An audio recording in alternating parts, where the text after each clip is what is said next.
A nuestro grupo nos tocó exponer el sistema arterial y venoso, y mi parte sería el sistema arterial. Sistema arterial, los arcos aórticos.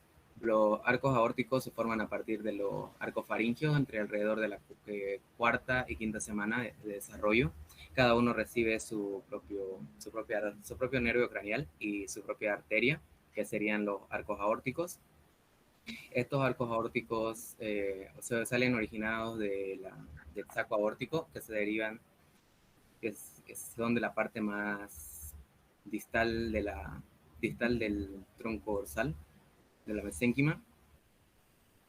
La figura sería entre cuarta y quinta semana de desarrollo. El saco aórtico contribuye con una rama para cada uno de ellos, lo que origina un total de 5 pares de arterias. El quinto arco no se llega a formar por completo o lo hace de manera incompleta y al final de cuentas termina en una involución. Aquí podemos encontrar la figura. El cuarto arco aórtico persiste en ambos lados, pero su destino final es diferente en ambos lados. La división de la cresta para el final, donde sale la salida del corazón, se dividen en dos, que serían en la aorta ventral y el tronco pulmonar. Estas imágenes serían las divisiones entre la cuarta y quinta semana, entre la sexta semana y el proceso de formación. Y acá tenían una formación incompleta y casi completa sería ya la formación final que adoptaría. Y aquí serían las arterias derivadas de los arcos aórticos, que el primer arco termina en las arterias maxilares, el segundo en las arterias hioidea y del estribo, el tercero arteria carótida común y primera parte de la arteria carótida interna, cuarto lado izquierdo, caído de la aorta desde la aorta carótida común, lado derecho, la arteria subclavia derecha, octava parte proximal, sexto lado izquierdo, la arteria pulmonar izquierda y conducto arterioso. Gracias.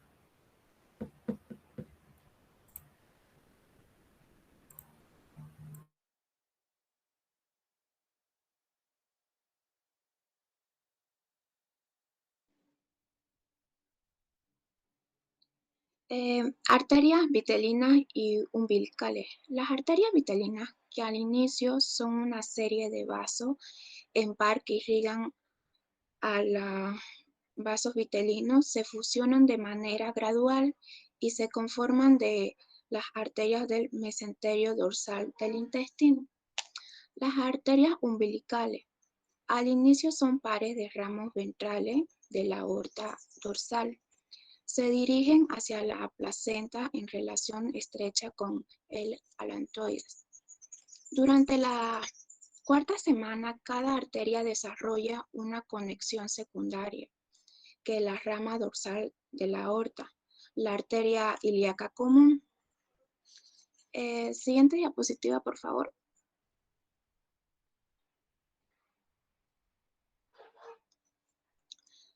Las arterias coronarias. Las arterias coronarias derivan del epicardio, que se diferencia a partir del órgano preepicárdico, que se ubica en la región caudal del mesocardio basal, un derivado del campo cardiogénico secundario. Algunas células pericárdicas sufren una transición epitelio-mesenquímica inducida por el miocardio subyacente. Las células mesenquímicas recién formadas generan entonces células endoteliales y del músculo liso para las arterias coronarias.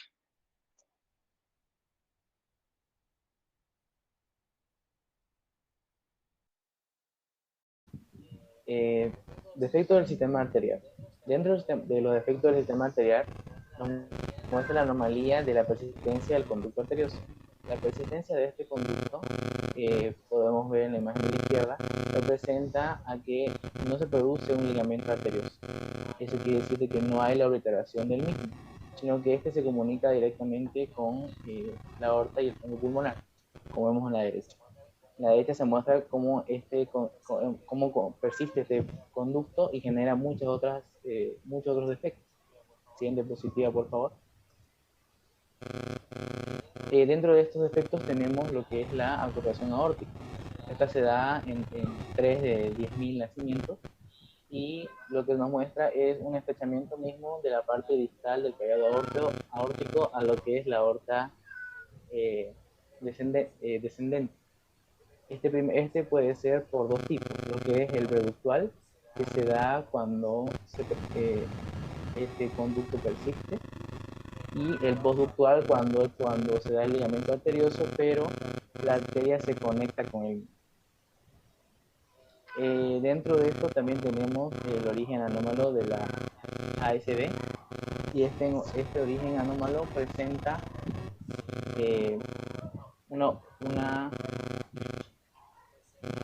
presenta lo que viene siendo el cuarto aórtico. El cuarto arco aórtico derecho se oblitera.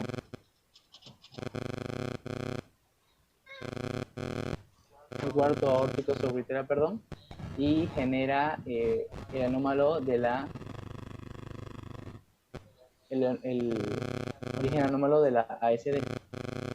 La siguiente, por favor. El anómalo de la ASD. Siguiendo esta imagen, podemos ver que si bien la ASD desde su cuarto arco aórtico derecho se oblitera, se comprime, se vuelve menor, este hace de que su segmento persistente de la aorta dorsal derecha se vaya como su nombre indica, a la derecha, y genera la arteria subclavia derecha. Esta va por detrás y genera y perjudica lo que es la respiración y la deglutación de las comidas, a pesar de que el niño o la persona mayor pueda sobrevivir a esto. Tenemos también, como imagen muestra, la duplicación del callado aórtico. Esta duplicación es la persistencia de la arteria dorsal derecha y su unión con la séptima arteria. Estas mismas también generan un aprisionamiento de lo que es la tráquea y lo que viene siendo el esófago, y también evita lo que es la respiración y la deglutación. Siguiente, por favor. La interrupción del arco aórtico. Este es uno de los grandes problemas dentro del sistema arterial, y se nos indica que es la persistencia de la arteria dorsal derecha y esta indica que el callado aórtico, que es del lado izquierdo, se une a lo que es el tronco pulmonar, y esto provoca muchos problemas a lo que es el neonato, y más adelante vamos a ver un síndrome que provoca el número B, o la imagen número B, que indica el tipo A, nos indica, esta es una de las más grandes que se presenta, que es la introducción del arco aórtico, y vemos que la parte descendente del callado se adhiere a lo que es el tronco pulmonar, haciendo que la aorta solo tenga la arteria subclavia derecha, las comunes y la izquierda, ¿no? El tipo B se nos muestra que esta unión es más a lo que es el ligamento que antes persistía, y quita lo que es la parte descendente de la aorta y la subclavia izquierda, permitiéndole a la arteria aorta tener solo la subclavia derecha, la común derecha y la arteria común izquierda. El tipo C, que es en realidad muy poca, que esta misma nos presenta la interrupción, quitando toda la parte de la irrigación izquierda del cuerpo y la parte de los miembros inferiores, quitando así la arteria común izquierda, la subclavia izquierda, y dejando la aorta en la subclavia derecha y en la común derecha. Estos tres tipos de interrupciones del arco aórtico nos dan la dirección de lección 22 U11, que nos da el síndrome de George, y esto se genera en enfermedades siguientes, provocando al neonato problemas en lo que es el rostro. Gracias. Bueno, buenas tardes. Yo voy a presentar sobre el sistema venoso. Como ya sabemos, el sistema venoso va a transportar sangre pobre en oxígeno, que es el dióxido de carbono.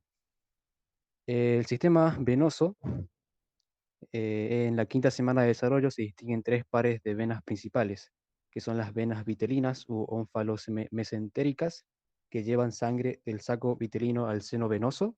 Es la segunda diapositiva. Si puedes pasar.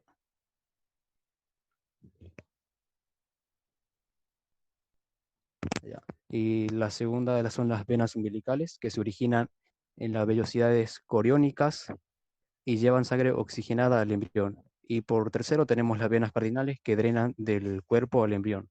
Siguiente diapositiva. Acá hay una imagen donde se pueden ver las venas cardinales, las venas vitelinas, las venas umbilicales. Siguiente. Como ya mencionamos, las venas vitelinas son las que van a transportar sangre del saco vitelino al seno venoso, pero antes de entrar en el seno venoso van a formar un plexo en el duodeno cruzando el tabique transverso. Como podemos ver en la imagen, la segunda imagen, en la B, se va a formar una red vascular que se va a llamar los sinusoides hepáticos. Siguiente diapositiva. Cuando el asta del seno izquierdo se reduce, la sangre del lado izquierdo del hígado se recanaliza hacia la derecha, lo cual va a producir un engrosamiento en la vena vitelina derecha. En la primera imagen podemos ver que el engrosamiento, digamos, que es el conducto hepatocardíaco derecho, que ese conducto luego va a formar la porción hepatocardíaca de la vena cava inferior en la segunda imagen. Luego tenemos que, bueno, va a desaparecer la parte proximal de la vena vitelina izquierda y que la red anastomosada alrededor del duodeno, es decir, entre la vena mesentérica superior y la vena esplénica de la segunda imagen, van a dar a un solo vaso individual que es la vena porta. La vena mesentérica superior drena el asa intestinal primaria que se origina en la vena vitelina derecha y la porción de la vena vitelina izquierda también desaparece. Siguiente diapositiva. Las venas umbilicales en un principio pasan por ambos lados del hígado, como podemos ver en la primera imagen, que luego se van a unir a los sinusoides hepáticos que ya mencionamos hace rato. Desaparece en la parte proximal de las venas umbilicales y el resto del lado derecho, de modo que la vena izquierda es la única que transporta sangre de la placenta al hígado. El hígado. Siguiente. En la segunda imagen se puede ver la vena umbilical izquierda, que dijimos que esta va a transportar sangre de la placenta al hígado. Al aumentar la circulación placentaria, se establece comunicación directa entre la vena umbilical izquierda y el conducto hepatocardíaco derecho, que es el conducto venoso. En la primera imagen podemos ver el conducto S, que es entre el conducto hepatocardíaco derecho y las venas viterinas. Este vaso evita el plexo sinusoidal del hígado. Después del nacimiento se obliteran la vena umbilical izquierda y el conducto venoso, formando así el ligamento redondo del hígado y el ligamento venoso, respectivamente. Eso sería todo. Ya, bueno, siguiendo con las venas cardinales, al inicio digamos, van a constituir el principal sistema nervioso de drenaje del embrión. Primero va a estar el que va a constar de dos venas cardinales, el uno es anterior, el cual se va a encargar del drenaje de la parte cefálica de la cabeza. No está la cámara bien. José. Y luego la parte de... No, el anterior nomás. La parte posterior se va a encargar del drenaje de todo el cuerpo. Luego estas dos se van a unir para formar la vena cardinal común. Como se puede ver en la imagen, están de azul los dos lados, las dos venas, que es vena cardinal anterior y posterior, las cuales se van a unir al entrar al seno como vena cardinal común, lo cual van a formar en la cuarta semana el sistema simétrico. La siguiente imagen, la siguiente diapositiva. Aquí va a estar entre la quinta y séptima semana, van a ofrecer las venas subcardinales. Las venas subcardinales se van a encargar de drenaje de los riñones. Las sacrocardinales se van a encargar de drenar las extremidades inferiores. Las sacrocardinales se encargan del drenaje la pared corporal de las venas intercostales, las venas supracardinales, van a drenar bueno, parte de las venas intercostales. Ya. La siguiente imagen, por favor. Ya. En esta parte va a estar la anastomosis, que va a estar de las venas cardinales anteriores, que se puede ver que está marcado con un cuadrado rojo arriba. Estas se van a transformar en la vena brachiocefálica izquierda, que está en la otra imagen que está ahí, al lado derecho. Esta después se va a canalizar entre la derecha, en la mayor parte de la sangre proveniente del lado izquierdo de la cabeza. Luego, la porción terminal de la vena cardinal posterior izquierda, que está de color verde, en el lado izquierdo que se puede ver, está un cuadrado verde. Esta va a entrar en la vena brachiocefálica. Luego se retienen en un vaso que se va a llamar, está en un cuadrado negro, en el lado derecho, que se llama vena intercostal superior izquierda. Esta va a recibir sangre procedente del segundo y tercer espacio intercostal. La vena cava superior, que va a derivar de la vena cardinal común derecha y de la porción proximal de la vena cardinal anterior derecha. Estos están en el dibujo, en el segundo dibujo, en la derecha. No están subrayados, pero están ahí en las partes superiores. En el primer dibujo igual se encuentran. Parte izquierda superiormente. Luego están las venas cardinales anteriores que va a ofrecer un drenaje venoso que va a venir de la cabeza, después de la cuarta semana de desarrollo, se va a construir las venas yugulares internas. Las venas yugulares internas se van a encontrar igual en la parte superior de la imagen, la segunda imagen, vena yugular interna derecha e izquierda. Luego va a estar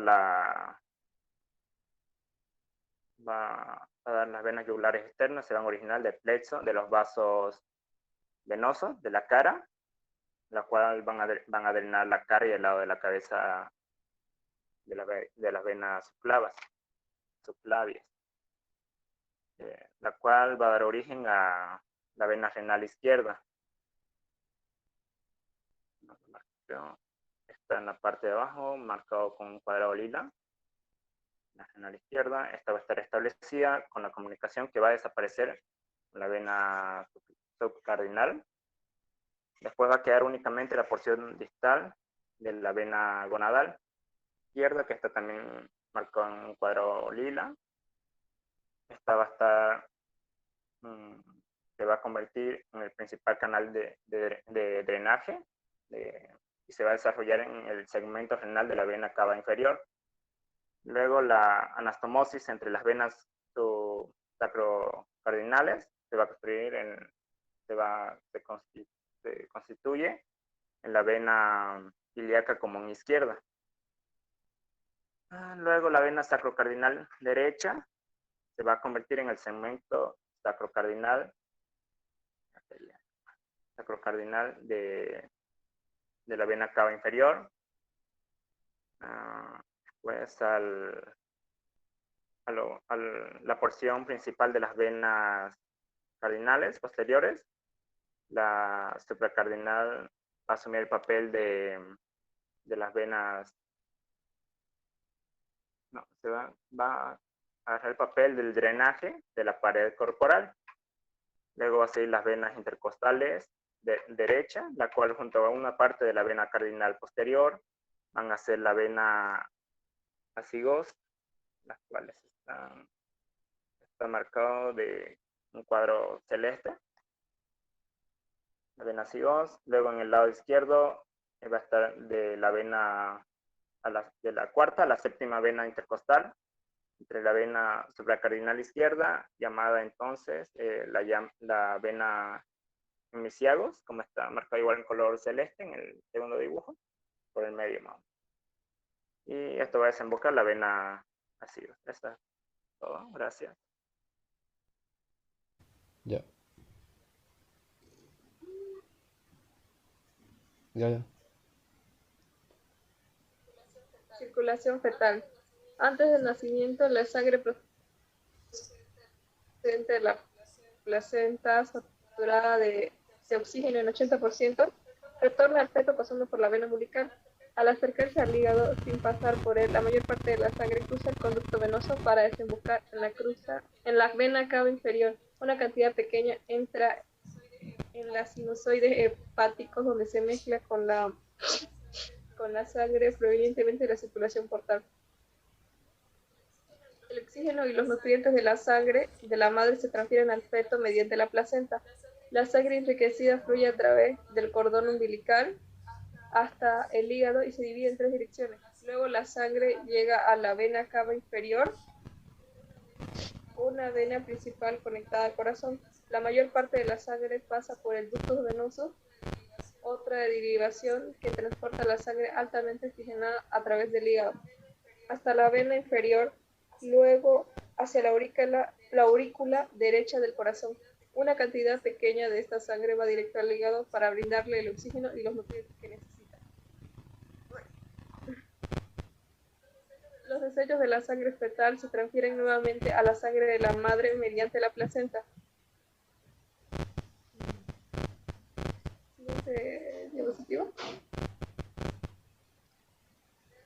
Dentro del corazón fetal. Dentro del corazón fetal, la sangre ingresa a la aurícula derecha, la cavidad superior derecha del corazón. Cuando la sangre ingresa a la aurícula derecha, la mayor parte fluye a través del foramen oval hasta la aurícula izquierda. Luego, la sangre pasa al ventrículo izquierdo, cavidad inferior del corazón, y a la aorta, la arteria grande que viene del corazón. Desde la aorta, la sangre se envía al músculo cardíaco y al cerebro. Luego de circular ahí, regresa a la aurícula derecha del corazón a través de la vena cava superior. Aproximadamente 2/3 de la sangre pasa por el foramen oval, como se describió anteriormente, pero el tercio restante ingresa por el ventrículo derecho hacia los pulmones. En el feto, la placenta desempeña la función de la respiración en lugar de los pulmones. Como resultado, solo una pequeña cantidad de la sangre continúa hasta los pulmones. La mayor parte de esta sangre circunvala o desvía los pulmones a través de ductos arteriosos hasta la aorta. La mayor parte de la circulación hacia la parte inferior del cuerpo es suministrada por la sangre que pasa por el ductus anteriorus. Luego, esta sangre ingresa a las arterias umbilicales y fluye dentro de la placenta. En la placenta, el dióxido de carbono y los desechos se liberan dentro del sistema circulatorio de la madre, y el oxígeno y los nutrientes de la sangre de la madre se liberan dentro de la sangre del feto.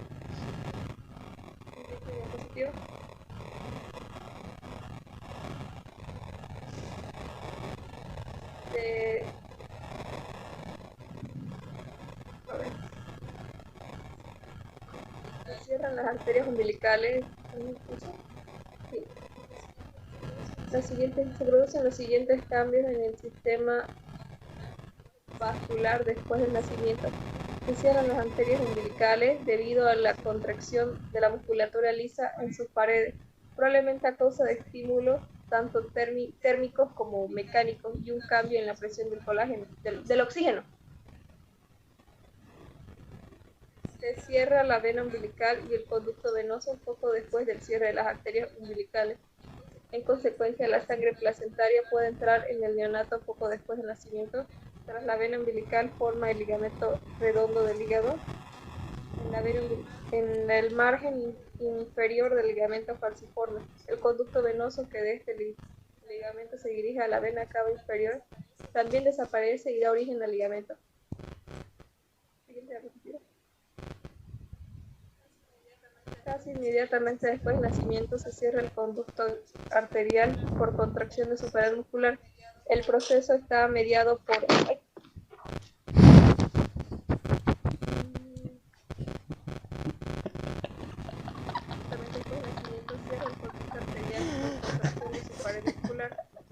El proceso está mediado por bradicinemia, sustancia liberada en los pulmones durante la insuflación inicial. Se cree que la obliteración anatómica completa por proliferación de la íntima tarda de 1 a 3 meses. En el adulto, el conducto obliterado arterial forma el ligamento arterial. El agujero oval se cierra al aumentar la presión en la aurícula izquierda, combinada con una reducción de la presión en el lado derecho. La primera respiración empuja al septum primum contra el septum secundum, pero este cierre es reversible. El sistema linfático empieza a desarrollarse después de que el sistema cardiovascular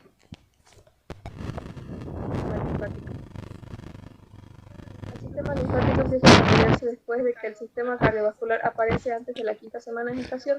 Los vasos linfáticos se eliminan en el endotelio de las venas como evaginaciones en forma de sacos.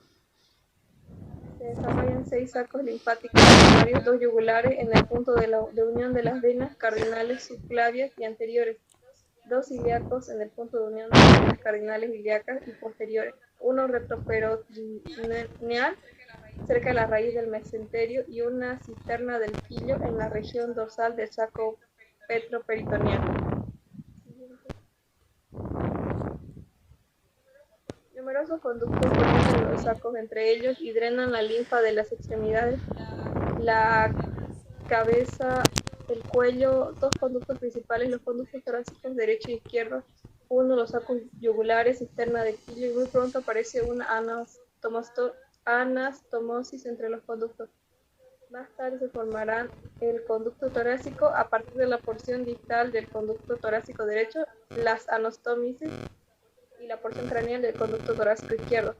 El conducto linfático derecho se origina en la porción craneal del conducto torácico derecho. Ambos conductos conservan sus conexiones. Prosiguiendo con la exposición, voy a hablar acerca de los cambios de la circulación en el nacimiento. Siguiente diapositiva, por favor.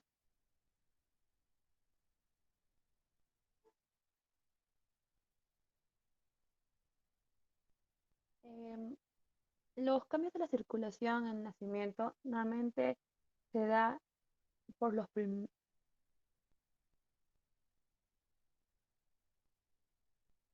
durante el posparto, después del nacimiento, los pulmones del bebé están llenos de fluido y no están inflados.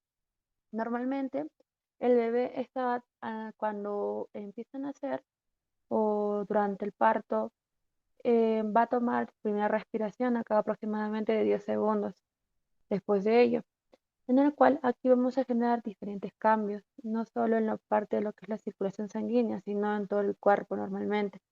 El sistema nervioso central va a reaccionar tanto a la temperatura igual al medio ambiente. Prácticamente es como aclimatarse al lugar después del parto. Siguiente.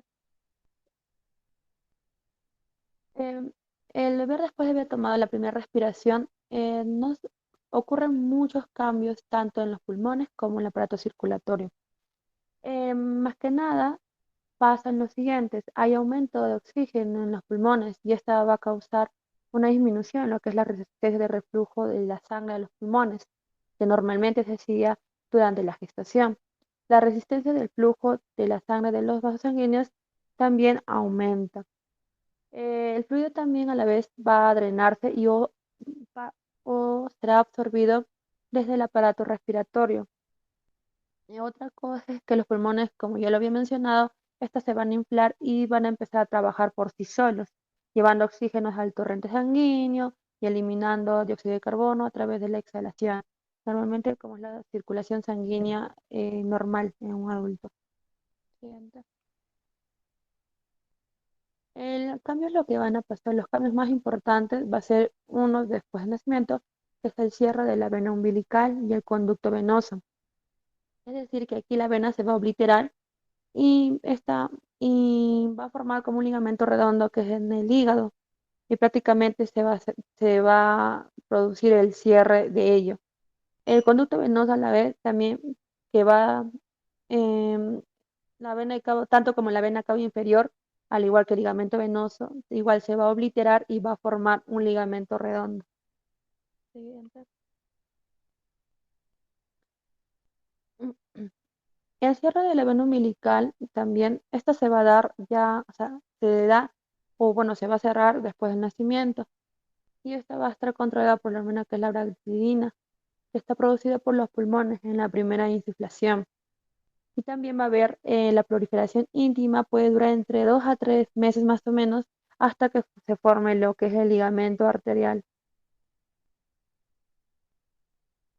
Siguiente.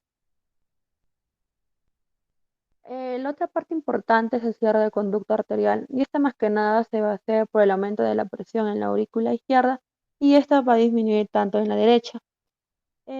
Lo que es en la primera respiración, esta va a empujar al septum primum contra el septum secundum, para así cerrar el agujero oval. Al momento de que se produzca este cierre del agujero oval, prácticamente es reversible. Y esto se puede abrir durante el llanto del bebé. A veces es por eso que el bebé al momento de, o durante los meses que va pasando, produce demasiada saliva a la vez, porque necesita expulsarlos también. Siguiente. En la parte de lo que es el cambio de la circulación del nacimiento va de una manera a la otra. Es decir, que en la aurícula derecha va a llevar o va a traer sangre de doble procedencia. Una que es la sangre oxigenada que esta va a provenir de la vena umbilical izquierda.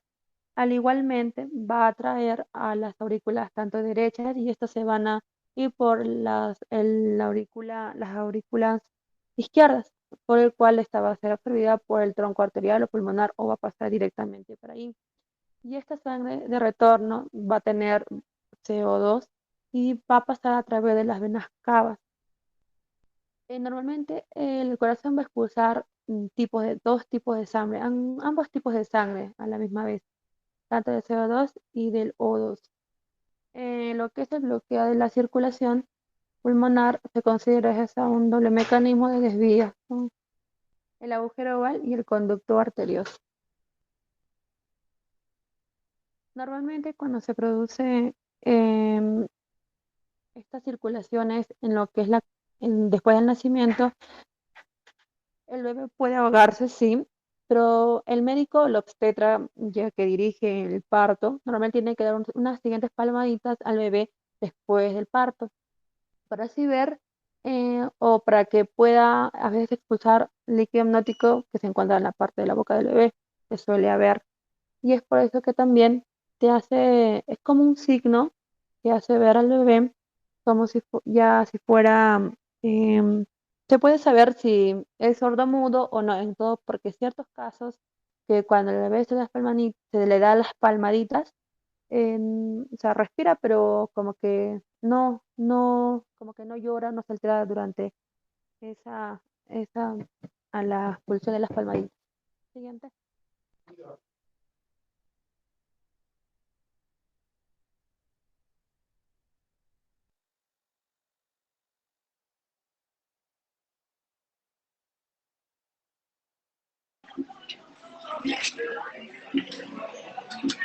Buenas tardes, mi nombre es Iris Rocío Suárez Vaca. A mí me tocó poner el sistema linfático.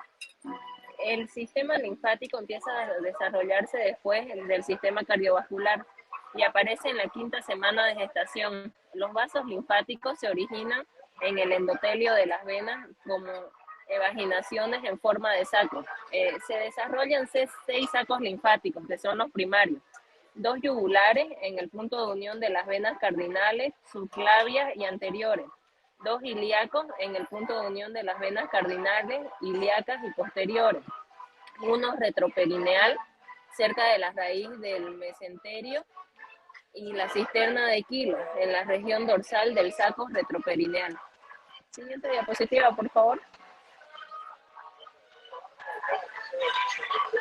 El conducto torácico, a partir de la porción distal del conducto torácico derecho, la anastomosis y la porción craneal del conducto torácico izquierdo.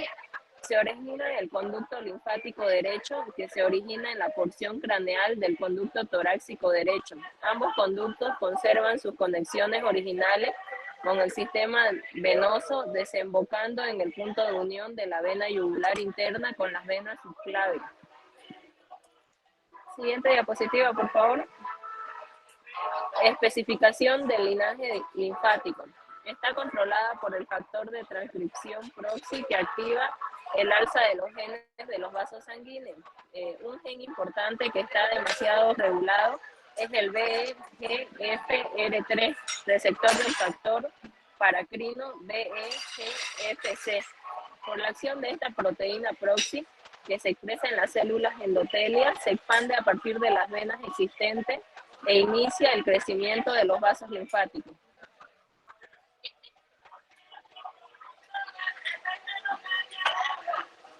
Siguiente diapositiva, por favor.